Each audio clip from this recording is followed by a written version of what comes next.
And the last chunk of this question. So what we're going to do is figure out the mass percent that is iron in that iron ore that we started with.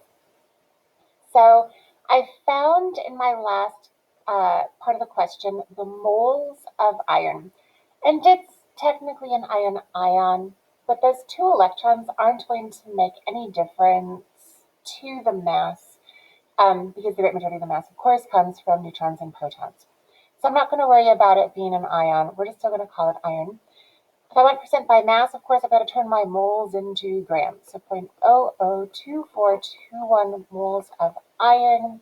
And yeah, it's an iron ion. But again, do those electrons really matter? No, not really.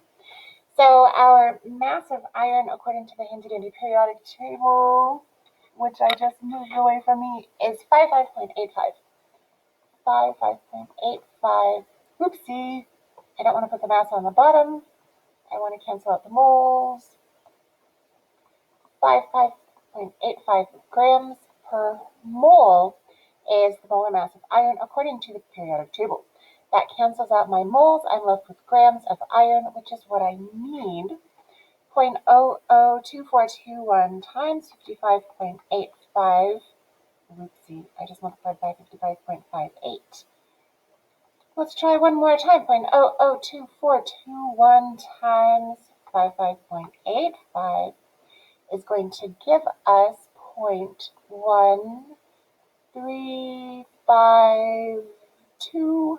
Lots of digits. I'm going to go ahead and stop there. With sig figs going around to 4 anyhow. I'm going to divide that iron by the whole mass that's given to us here and also there. 3.682 times 10 to the minus 1. So remember that percent by mass, we're looking at the part over whole. This is the part that's just the iron. This is the part that's the whole iron ore. So the stuff in the ore that's not the iron included. So percent, of course, we have to multiply by 100. And so when I do 0.1352, lots of digits, divided by 3.682, 2 times 10 to the negative 1 power times 100. Looks like our percent is 36.722664. Lots of digits. I'm going to round to just 2 decimal places so that I keep my 4 sig figs. This is the kind of low percent of iron that's in that iron ore. Hopefully we're feeling a little better about titrations and that lovely little bit of redox review.